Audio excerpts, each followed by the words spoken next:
Hello everyone. আজকে সকাল সকাল আমরা রেডি হয়ে কোথায় যাচ্ছি হলাম চন্দননগরে জগদ্ধাত্রী পুজো দেখতে। আসলে আমরা সবাই জানি যে আমাদের ওয়েস্ট বেঙ্গলে খুব ফেমাস পুজো হলো দুর্গা পুজো। বাইরের সবাই এটা জানে, প্রত্যেকটা স্টেটের মানুষ, ইভেন এখন ওয়ার্ল্ডেও জানে যে দুর্গা পুজো আসলে আমরা বাঙালিরা ঠিক কেমন করি, কবে থেকে প্ল্যান শুরু করি, কবে কি জামা কাপড় পরবো সেটাও মনের মধ্যে ঘুরতে থাকে। তবে এবারে দুর্গাপুজোটা আপনারা সবাই জানেন যে আমাদের সেভাবে সেলিব্রেট করা হয়নি, কারণ ময়ূক ছিল না, প্লাস ডুগ্গুর শরীর খারাপ ছিল আর আমার মায়েরও শরীর খারাপ ছিল। তাই এবারে যখন ময়ূক ঠিক জগদ্ধাত্রী পুজোর আগেই এসেছে, তাই ও বলেছিল যে এবারে জগদ্ধাত্রী পুজোটা চন্দননগরে দেখতে যাব। আর আমিও ভাবলাম যে ছোটোবেলার থেকে আমার কখনোই সুযোগ হয়নি এখনও অবধি যে আমি চন্দননগরে গিয়ে ঠাকুর দেখব। তাই ময়ূকের কথায় রাজি হয়ে গেলাম এক প্রকার। প্রথমে ভেবেছিলাম যে না, খুব ভিড় হবে, তারপরে ময়ূক বলল না, সকালে যাব, লাইটিং দেখতে যাওয়ার কোনো দরকার নেই, কারণ আমার লাইটিংয়ে অত ক্রেজ নেই, জাস্ট মায়ের মুখটা দেখব আর সাথে প্যান্ডেলগুলো দেখব। আমিও তাতে রাজি হয়ে গেলাম, না বেশ ভালো, ঘুরতে যাওয়া যাবে। আর তাই মতো সকাল সকাল উঠে খাওয়ার দাওয়ার হালকা ফুলকা টিফিন সেরে আমি, ডুগ্গু, ময়ূক, কাকিমা রেডি হয়ে বিদ্যুৎদাও চলে এসেছিলো গাড়ি নিয়ে বিদ্যুৎদার সাথে যাব। কারণ বিদ্যুৎদা ওদিকটা সচরাচর যায় আর বিদ্যুৎদার হাতে গাড়িটা থাকবে, গাড়িটা কোথাও একটা পার্কিং করে বিদ্যুতের কাছে রেখে আমরা ঠাকুর দেখতে ঢুকতে পারবো। আর সেই মতো আমরা বেরিয়েও পড়েছি সকালবেলা। আর এখন আমরা প্রায় হুগলি জেলায় ঢুকে গেছি সমস্ত দিক পার করে। আর এসেই ঠিক ওই বৈদ্যবাটি বা ভদ্রেশ্বর ওরকম কোনো একটা জায়গা হবে, ফার্স্ট মা জগদ্ধাত্রীর মুখ দেখলাম। আমি মা দুর্গা বলতে যাচ্ছিলাম, আসলে সবসময় মা দুর্গা বলেই অভ্যস্ত। আর এখানকার জগদ্ধাত্রী এত বড় হয় যে কি বলবো, মায়ের প্রতিমা বিশাল বড়। আর সিংহ দেখে ডুগ্গুর তো প্রথমই কথা, মাম্মা লায়ন। আমারও খুব ভালো লাগলো যে ডুগ্গু চিনতে পেরেছে যে এটা লায়ন। ওর যে চেনার ক্ষমতাটা হয়েছে আর ও যে বড় হচ্ছে সেটাই এটা প্রকাশ। ফোন কার বাজছে? পাপার ফোন বাজছে। ও আচ্ছা। আমি আগাগোড়াই শুনেছি চন্দননগরে জগদ্ধাত্রী পুজোর মায়ের যেটাই অভিনব দিক হলো সেটা হলো খুব বড় বড় ঠাকুর হয় আর মায়ের প্রতিমা দেখার মতন থাকে। আর সত্যি কথা এসে প্রথম মায়ের মূর্তিটা দেখেই সেটাই ফিলিংস হলো যে সত্যি কি বড়। ছোট থেকে পাড়াতে 2-3টে পুজো হতে দেখতাম, বাট এখন দেখি পাড়ায় অনেক জায়গাতেই পুজো হয়। যেরকম আমাদেরই আমার মায়েরাই করছে, মহিলারা মিলে আমাদের পাড়ার ওখানেই জগদ্ধাত্রী পুজো। ভেবেছিলাম সেখানে যাব, ময়ূক বলল না, আগে চন্দননগরে যাই, ঠাকুর প্রতিমা দেখি, তারপরে যদি সময় হয় তবে তাহলে ওই বাড়ি যাব। আমিও রাজি হয়ে গেলাম। আর এবার চলে এসেছি আর একটা মণ্ডপে, এটাও খুব সুন্দর, বাট ওখানকার মায়ের ধাঁচ না প্রায় একই রকম, বিশাল বড় বড় বিশাল উঁচু উঁচু মায়ের মূর্তি হয় আর মুখটা সেরকম অপরূপ দেখতে হয়। আর এটাও কি সুন্দর সাজিয়েছে। আর আমরা আর একটা মণ্ডপেও চলে আসলাম, এখানেও মাকে এত সুন্দর সাজিয়েছে। আর এগুলো হলো ঝাড়বাতি।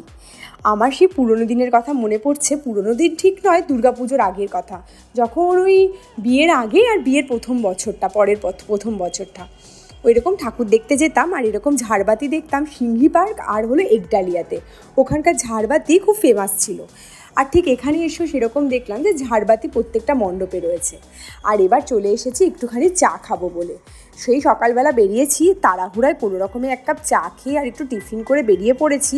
বাট এখন খুব খিদে পাচ্ছে আর চায়ের নেশাও ধরেছে, তাই ময়ূক আর আমি দাঁড়িয়ে পড়েছি চা খেতে। কাকিমা আর ডুগ্গু এখন গাড়িতে আছে বিদ্যুৎদার সাথে। কাকিমা আর এখন আসতে চাইলো না, বললে এর পরের মণ্ডপে আমি দাঁড়াবো। তাই আমি আর ময়ূক একটু চাটা খেয়ে নিচ্ছি। আর কতদিন বাদে এরকম ভারে চা খাচ্ছি ময়ূকের সাথে। আমি খুব ভালোবাসি, এরকম শীত শুরু হবে আর ভারে চা খাবো, সে মজাটাই আলাদা। আর সেই কলকাতার ফিলিংসটা যারা দূরে থাকে তারা সত্যি বোঝে যে এই ভারের চায়ের কী অনুভূতি।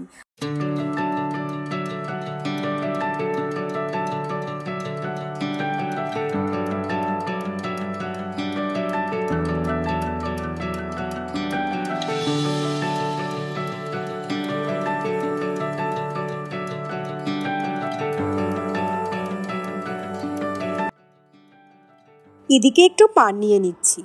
সত্যি পানটা দেখে এত ইচ্ছা করলো খেতে, বাট ওই চা খাওয়ার পর পান খাবো সেটা আর ভাবতে পারলাম না। ময়ূক তো বানাতে বানাতে ফার্স্টে ভেবেছিল নিয়েই যাবে, কিন্তু পরেও বললো না, আমি আমার পানটা খেয়েই নিই, বাকিটা তুমি নিয়ে চলো, পরে দুপুরবেলা লাঞ্চের পর খেয়ে নিও। যেতে যেতে আর কিছু মণ্ডপও দেখে নিচ্ছি। তবে একটা কথা বলতেই হয় যে চন্দননগরে প্রচুর টোটো, টোটো আজকাল সব জায়গাতে দেখা যায়, তবে চন্দননগর এরিয়াতে মানে হুগলি জেলাতে আমি প্রচুর টোটো দেখতে পেলাম। আর যার ফলে ওখানে রাস্তাগুলো খুব কনজেস্টেড হয়ে গেছিলো। আর এমনিতেও রাস্তাঘাট তো খুব একটা চওড়া নয়, আর তার মধ্যে একটা বিপত্তি, গুগল ম্যাপ আমাদের ভুল রাস্তা দেখিয়ে দিয়েছিল।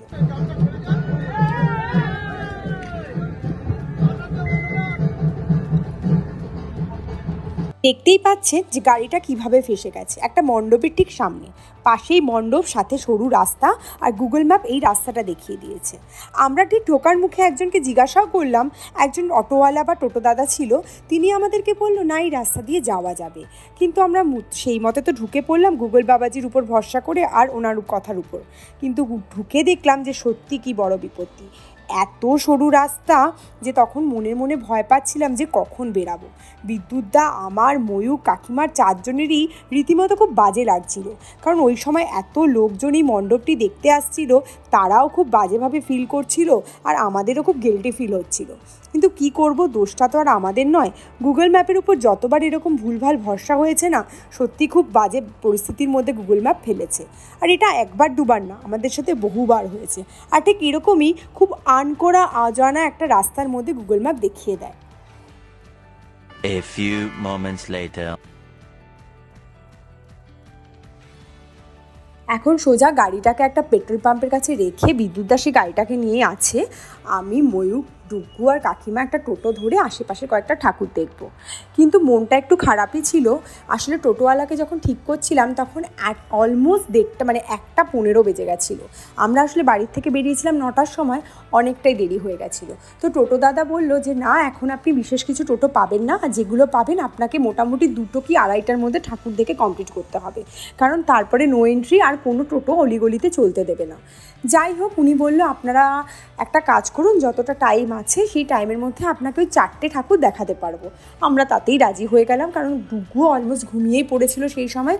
ওকে কোলে করে নিয়ে কয়েকটা ঠাকুর 4টে আমরা দেখবো, সেটাই ভাবলাম। যাই হোক, বেশি তো আর টাইম দেওয়া যাবে না।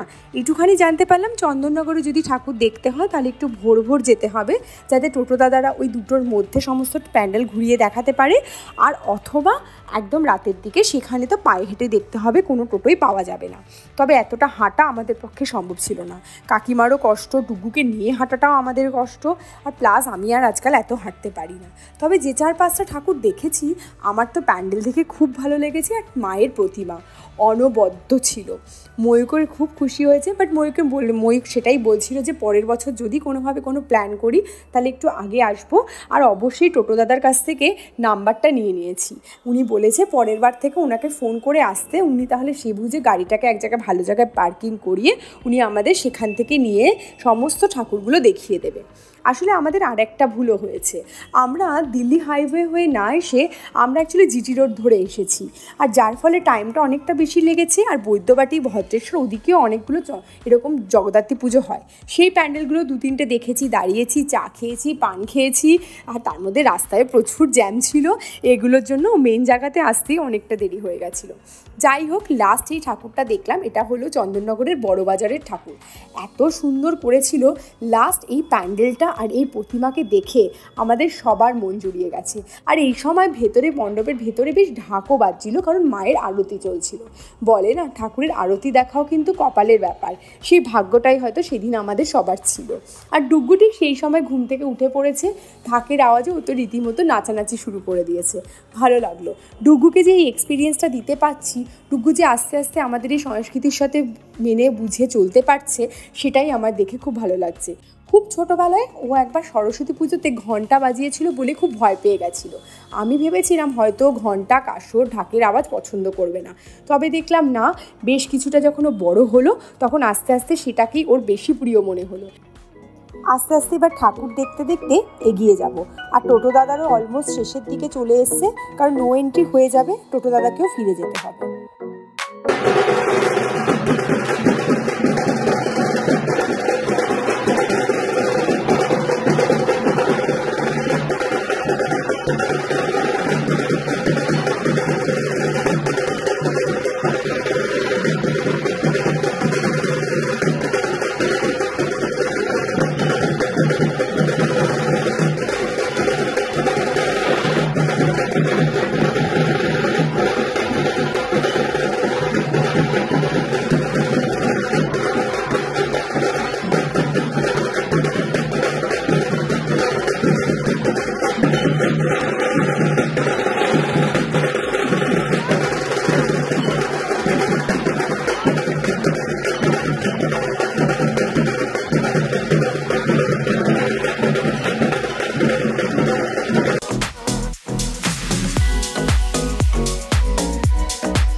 দুপুর দেখে ডেকে সোজা গাড়ি নিয়ে চন্দননগরের নতুন বাইপাস ধরে আমরা চলে আসলাম দিল্লি হাইওয়ের উপরে একটা ধাবার। এই হাইওয়েটাতে আমি মনে হয় ফার্স্ট টাইম আসলাম, কেন জানি না পুরোপুরি গুলিয়ে গেছে। আমরা সাধারণত যেই দিল্লি হাইওয়ে হয়ে শান্তিনিকেতনের দিকে যাই সেটা পুরো আলাদা লাগলো, জানি না, পরে হয়তো চেনার চেষ্টা করব। আর এখন আমরা বসে আছি খাবারের জন্য। এই রেস্টুরেন্টটা খুব ভালো লাগলো। বেসিক্যালি এটা ধাবা, বাইরে খাটিয়া রয়েছে, তবে এত ক্লান্ত হয়ে পড়েছিলাম যে আর খাটিয়ার ওখানে বসে খাওয়ার ইচ্ছা হলো না। তখন মনে হচ্ছে যে একটু ওয়েট করি, এসিতে বসি, খাওয়ার আসুক খাই। আর আমাদের ডুগু এখানে খাওয়ার জন্য আসছে না, কখন খাওয়ার আসবে, ও বেচারা এতক্ষণ বসে আছে। আমি ডুগুকে দেখেছি ছোটোর থেকে, ও প্রত্যেকটা সিচুয়েশনে সুন্দরভাবে মানিয়ে নেয়। এটা জানি যে অনেক বাচ্চাই আজকাল খুব বুঝতে শিখে গেছে, কারণ ওরাও আধুনিকতার সাথে মেলবন্ধনে বড় হচ্ছে। আর এটা সত্যি বাবা মায়েদের কাছে দেখে নিজেরাই শিখে নেয়, আয়ত্ত করে নেয়। যাই হোক, এখানে আমাদের খাবার চলে এসছে।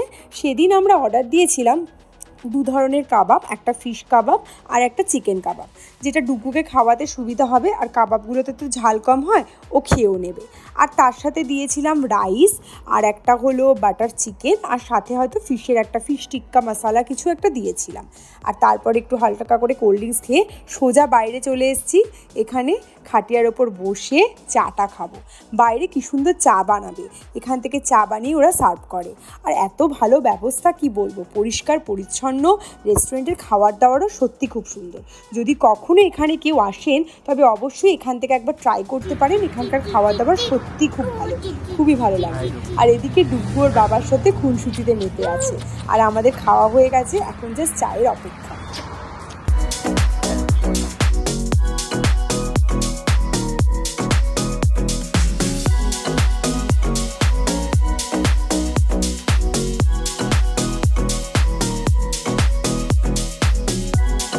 সবাই মিলে চা নিয়ে নিলাম। চাটা খেয়ে এত ভালো লাগলো, কি বলবো। সব কিছুর পরে এই চাটা যেন মনটা ভরিয়ে দিল।